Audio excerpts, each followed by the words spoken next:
हर 7 में से एक इंडियन को मेंटल हेल्थ इशू है। और ये मैं नहीं कह रहा हूं, ये कह रहे हैं Indian council of medical research के साइंटिस्ट एंड डॉक्टर्स, जिन्होंने 27 साल तक इंडिया के अलग अलग पार्ट्स में जाके, अलग अलग राज्यों में जाके रिसर्च करी है एंड बहुत सारे लोगों को टेस्ट किया है।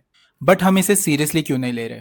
क्योंकि हड्डी नहीं टूटी, कोई रिपोर्ट नहीं आई, एक्सरे नहीं हुआ, ब्लड टेस्ट नहीं हुआ, तो लोगों को लगता है कोई प्रॉब्लम ही नहीं है। शायद आपके ऑफिस में, आपके परिवार में, आपके फ्रेंड सर्कल में कोई मेंटल हेल्थ इशू से स्ट्रगल कर रहा है एंड आपको कोई आइडिया नहीं है कि उसकी लाइफ में कितनी सफरिंग है, कितना पेन है। तो आज हम बात करेंगे एक ऐसे इशू के बारे में जिससे हमारे जान पहचान वाले, हमारे लव्ड वंस सफर कर रहे हैं एंड शायद हमें बता नहीं पा रहे हैं।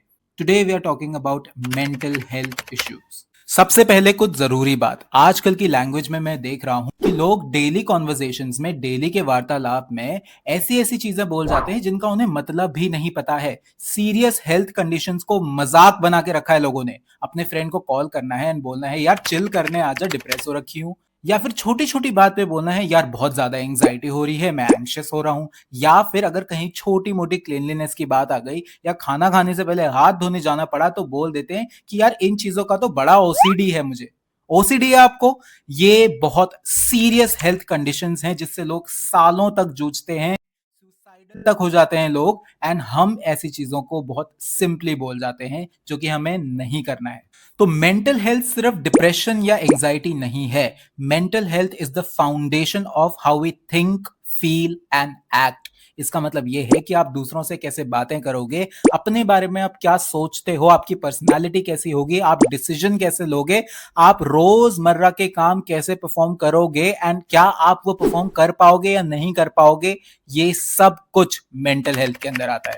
तो हम अपने हार्ट के बारे में सोचते हैं, लिवर के बारे में सोचते हैं, किडनी के बारे में सोचते हैं, उनकी हेल्थ का ध्यान देते हैं। इसी तरीके से हमें अपनी मेंटल हेल्थ का भी ध्यान देना है। सबसे सरप्राइजिंग बात यह है कि करंट रिसर्च ने हमें बताया है कि mental health and physical health are correlated. इसका मतलब यह है कि किसी और हेल्थ रिलेटेड कंडीशन की वजह से भी आपको कोई मेंटल हेल्थ इशू ट्रिगर हो सकता है, या फिर अगर आप मेंटल हेल्थ रिलेटेड प्रॉब्लम से जूझ रहे हो तो उसका कोई फिजिकल मैनिफेस्टेशन भी हो सकता है। जैसे कि एग्जांपल लेते हैं, काफी सारे पेशेंट्स जिन्हें न्यूरोपैथिक पेन रहता है, जिनके हाथ पैरों में दर्द रहता है, हाथ पैरों में झंझनाहट रहती है, उनमें यह देखा गया है कि काफी सारे पेशेंट्स डिप्रेशन भी डेवलप कर लेते हैं।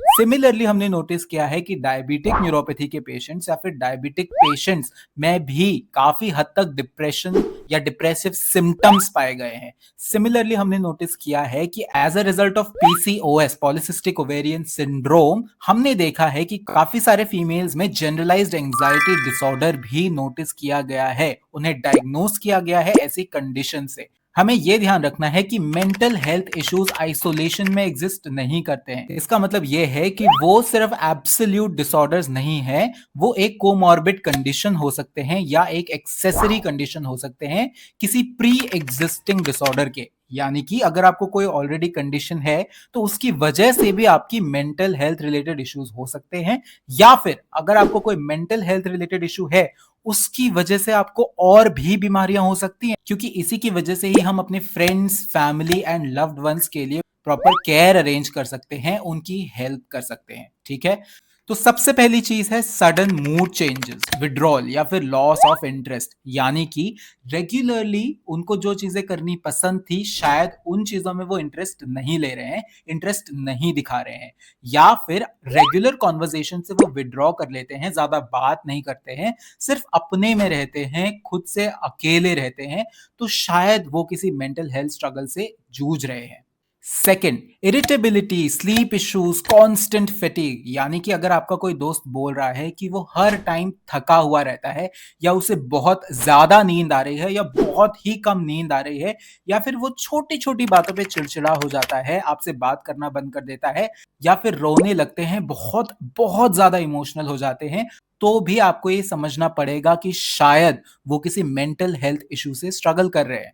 Third, neglecting hygiene, neglecting daily tasks, complaining about consistent pain. इसका मतलब ये है कि अगर आपके किसी लव्ड वंस ने डेली के टास्क करने छोड़ दिए हैं, सिर्फ अपने आप में रहते हैं, या फिर उन्होंने हाइजीन पर ध्यान देना छोड़ दिया है, या फिर किसी भी रीजन के बिना वो कंप्लेन करते रहते हैं कि उनकी बॉडी में बहुत ज्यादा दर्द है एंड आपने बहुत सारे टेस्ट करा लिए हैं, बहुत सारे डॉक्टर्स को दिखा लिया है, फिर भी उस दर्द के लिए कोई सोल्यूशन नहीं है, कोई मेडिकेशन काम नहीं कर रही है, तो भी आपको ध्यान रखना है कि शायद ये किसी मेंटल हेल्थ स्ट्रगल का इंडिकेशन हो सकता है।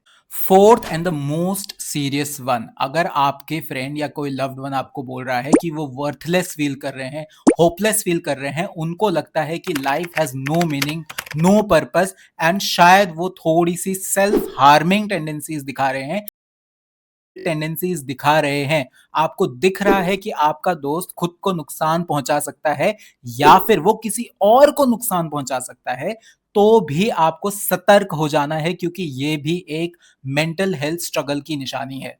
अब जनरली ऐसी कंडीशंस को लोग इग्नोर कर देते हैं, अगर इग्नोर ना भी करें तो रेगुलर डॉक्टर्स के पास ले जाते हैं, and regular doctors would definitely definitely recommend you कि आप किसी साइकाइट्रिस्ट को दिखाओ, वो आपको साइकियाट्रिस्ट को रेफर कर देंगे एंड फिर आपका प्रॉपर इलाज चलेगा। लेकिन आपको ये इनिशिएटिव लेना है कि आप उस कंडीशन को पहचानो, आप देखो कि हाँ ये एक मेंटल हेल्थ स्ट्रगल है एंड इसका इलाज जरूरी है, तो आप उसे डॉक्टर के पास ले जाओ एंड प्रॉपर ट्रीटमेंट दिलवाओ, ठीक है।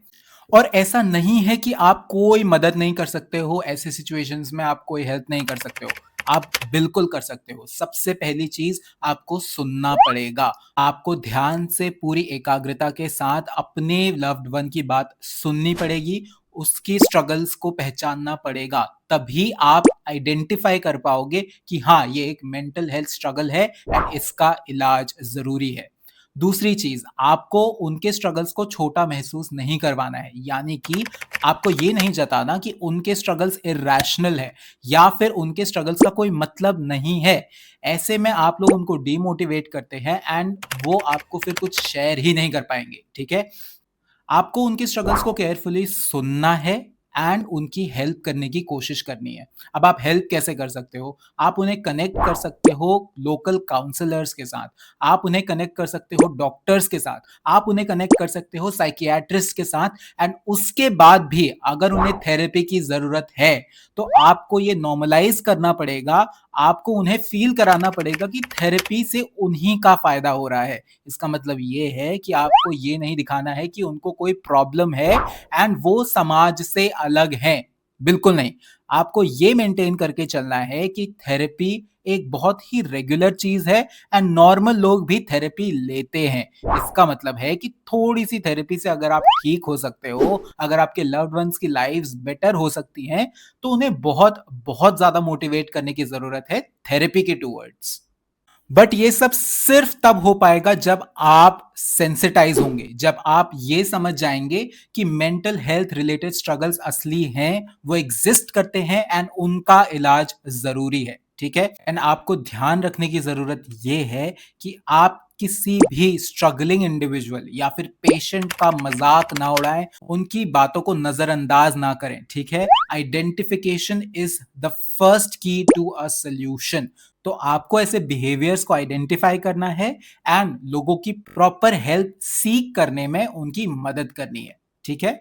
अगर आपको और इंटरेस्ट है कि आप इन कंडीशंस के बारे में जानो, इनके बारे में अभी कहां तक इलाज पहुंच पाया है एंड साइंस इनके बारे में क्या कहता है, तो वो सारी डिटेल्स मैंने अपने डिस्क्रिप्शन में डाल दी है, ठीक है। एंड मैंने डिस्क्रिप्शन में ही काफी सारी हेल्पलाइंस भी मेंशन कर दी हैं, जिनके थ्रू गवर्नमेंट एजेंसीज ऐसे लोगों की हेल्प करती हैं एंड ऐसे लोगों को रीच आउट करती हैं, ठीक है। तो उन हेल्पलाइंस को भी चेकआउट करना, अगर आपको कभी भी लगे फ्यूचर में कि किसी को उनकी जरूरत पड़ सकती है, तो ये इंफॉर्मेशन, ये वीडियो उनके साथ जरूर जरूर शेयर करना, ठीक है। You can also subscribe to our channel Zeta care, क्योंकि यहां पर हम आपके लिए regularly health care and science related content लाते रहते हैं, जो कि प्रॉपरली रिसर्च्ड होता है एंड एविडेंस बेस्ड होता है, ठीक है। तो अगली वीडियो में हम आपसे मिलेंगे, तब तक के लिए अपना ध्यान रखिए।